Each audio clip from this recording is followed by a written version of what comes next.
পৃথিবী একদিকে আর তুমি একদিকে, আমি কারো পরোয়া করি না, শুধু তোমার জন্য আমি সব কিছু করতে পারবো। আমি সমাজ জামাত, আমার জন্য কিচ্ছু লাগবে না, শুধু তুমি চলে আসো। আমার জীবনের উত্থানটা তোমার কাছ থেকে শুরু হয়েছে, আমি আমার জীবনটা তোমার কাছে শেষ করতে চাই।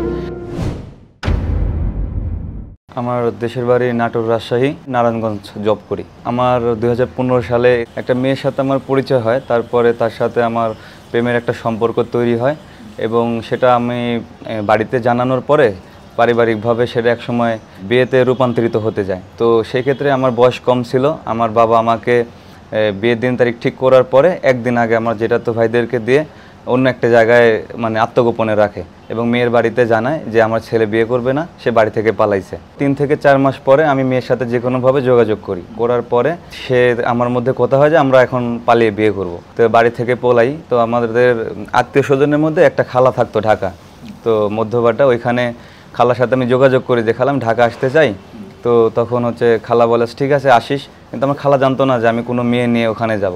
তারপরে একদিন রাত্রে যখন আমরা রওনা দিলাম পালিয়ে, আমাদেরকে হাতির ঝিল মেরুলবাড্ডা নামায় দেয় বাস থেকে। নামার সাথে সাথে ওইখানে ট্রাফিকের চেকপোস্ট ছিল পুলিশের। তো আমরা সাথে সাথেই পুলিশের সামনে ধরা খাই এবং পুলিশ আমাদেরকে বিভিন্ন জেরা করে। তখন আমি আমার মেয়েকে চাচাতো বোন বলে পরিচয় দিই। আমাকে আলাদাভাবে জিজ্ঞাসা করে এবং আমার গার্লফ্রেন্ড যে ছিল তাকে আলাদাভাবে জিজ্ঞাসা করে। সে সব কিছু সত্যি বলে দেয়। তখন আমি সত্যিটা বলতে বাধ্য হই।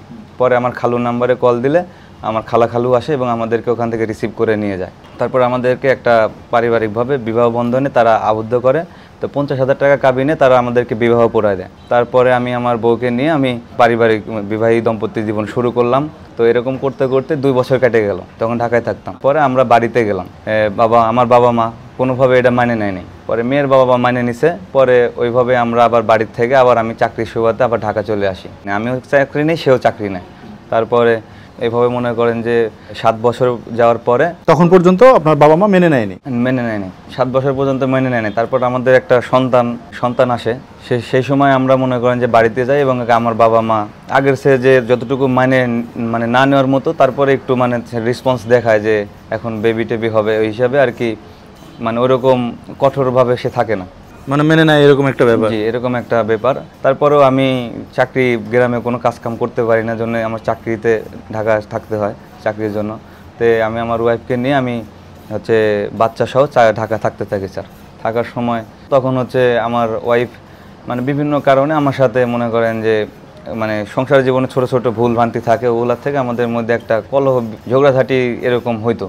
তখন সে আমাকে মাঝে মাঝে বলতো যে এরকম যে সুন্দর চেহারায় আছে শুধু, না দিতে পারছে একটা ভালো ফ্যামিলি, না দিতে পারছে একটা সংসার, না দিতে পারছে মানসিক শান্তি। তো আমি একটা ছেলে, আমি মনে করেন যে কাজ করি, যতটুকু সময় পাই ফ্যামিলির দেই। তো মাঝে মধ্যে এগুলো নিয়ে সে আমার সাথে বিভিন্ন সময় নিয়ে তর্ক করতো। তো এরকম করতে করতে এক সময় সে একটা পরকীয়া সম্পর্কের মধ্যে জড়ায় পড়ে। তারপরে আমি তাকে নিষেধ করি। কোনো প্রমাণ পেয়েছিলেন? জি, আমি ধরছিলাম আর কি, ফোনে SMS চেক করছিলাম।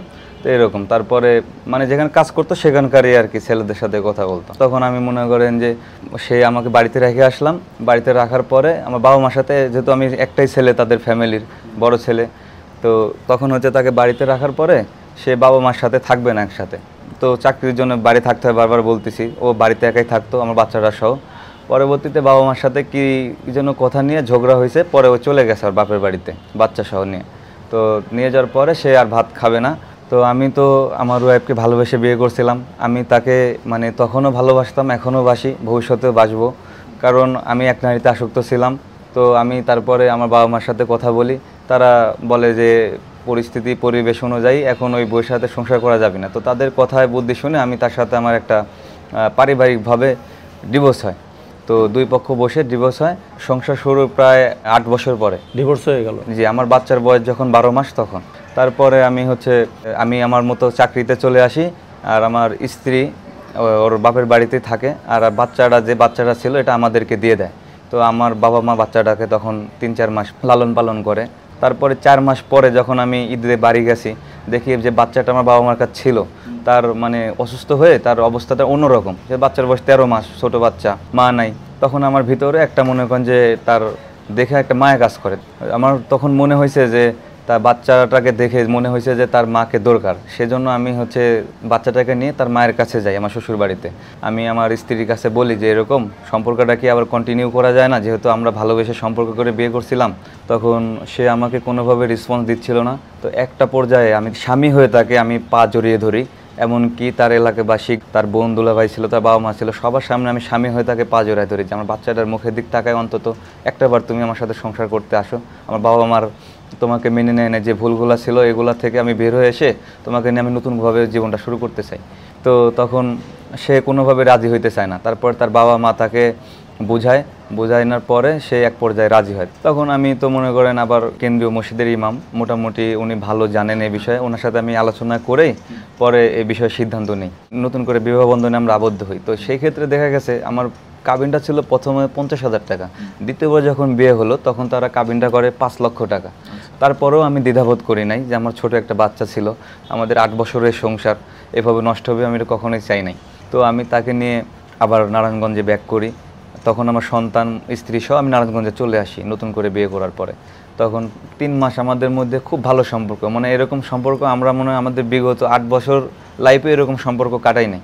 তো 3 মাস পরে যখন আমি একদিন রাতে 10টা বাজে বাসায় আসি, তো তখন আমাকে হঠাৎ করে বলে যে এরকম যে তুমি আমাকে হচ্ছে কিছুই দিতে পারো না জীবনে, তোমার এই সুন্দর চেহারা ছাড়া কিচ্ছু নাই, ইনকাম করে যে টাকা এটা দিয়ে কোনো রকম মাসে চলা যায় না।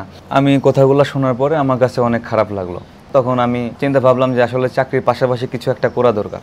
তখন তার সাথে আলোচনা করে আমি হচ্ছে একটা ভ্যান গাড়ি কিনলাম এবং তাতে কসমেটিক আইটেম, আমি সকাল 8টা থেকে 5টা পর্যন্ত জব করতাম, আর 5টার পরে গিয়ে আমি 5টার থেকে 8টা 9টা পর্যন্ত এই পার্ট টাইম জব করতাম কসমেটিকের ভ্যান গাড়ি নিয়ে। আমার মতো একটা ছেলে, আমার স্ত্রীকে ভালোবাসার কারণে আমি তা মনে করেন দ্বিতীয়বার যখন বিয়ে করি তখন আমার তার উপর শুধু মায়া কাজ করছে। আগে কি হয়েছে না হয়েছে এগুলো আমি সব ভুলে গেছিলাম। আমি যখন ভ্যান গাড়িতে বিক্রি করতাম তখন আমার অফিসের লোক, কাজিন, ভাই বাদার, মানে বিভিন্ন জন বিভিন্ন রকমের সমালোচনা করতো, কিন্তু আমি ওগুলো কিচ্ছু মনে করতাম না। এই যে কাজ করতে হবে, এটা একটা পরিশ্রম, এটার জন্য আপনাকে আমরা সাধুবাদ জানাই, কোনো কাজই ছোট নয়। তো আমি মান্থলি মনে করেন যে তখন থেকে চাকরি আর হচ্ছে আমার এই বিজনেস মিলে আমি প্রতি মাসে 50,000 টাকার উপরে আয় করতাম, সর্বনিম্ন 50,000 টাকা, এটা আমার আর্নিং ছিল। তো এরকম করতে করতে ভালোই ছিল। তো একদিন আমি এই ভ্যান গাড়ি নিয়ে গেছি, তো আমি আসছি বাসায়, আসার পরে দেখি দরজার সামনে যখন দাঁড়াইছি তখন দেখি কথা আওয়াজ শোনা যাচ্ছে।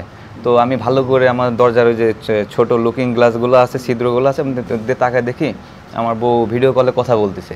তো ভিডিও কলে কথা বলতেছে, তো কথাগুলো শুনে আমার ভিতরে একটা সন্দেহ তৈরি হলো।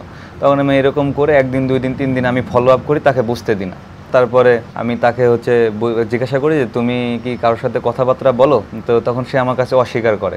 তারপরে একদিন আমি মানে হাতে নাতে অবস্থায় ধরি, তারপরে তাকে বুঝাইলাম দেখো আমাদের একটা বাচ্চা আছে, তোমার জন্য আমি রাস্তা পর্যন্ত নেমে গেছি, তো এখন তুমি এগুলা করো না। তারপরে সে আমাকে বলে যে ওই ছেলের সাথে ঠিক আছে আর আমি কথা বলবো না। আর এই ঘটনাটা আমি তার বাবা মা পর্যন্ত জানাই, তার বন্ধুলা ভাইয়ের কাছেও জানাই যে এরকম এরকম আপনার মেয়ে কিন্তু এইভাবে কথা বলতেছে, কোনো সময় কোনো দুর্ঘটনা ঘটে গেলে আমাকে দোষ দিতে পারবেন না। তো এরকম করে আরও 5-6 মাস কেটে গেল, সে দেখে মোটামুটি ভালো। তো এর মধ্যে কুরবানি ঈদ চলে আসছে, তো এর মধ্যে সে হচ্ছে তার বাবা মা ঈদের দাওয়াত দিছে, যাইতে হবে। তো সে ঈদের দাওয়াতে বাড়িতে গেছে। যাওয়ার পরে এদিকে আমি মনে করেন যে 5-6 মাস যে পার্ট টাইম কাজ করছি, চাকরি করছি, এগুলো মিলায় আমার কাছে প্রায় 1-1.5 লক্ষ টাকার মতো ছিল।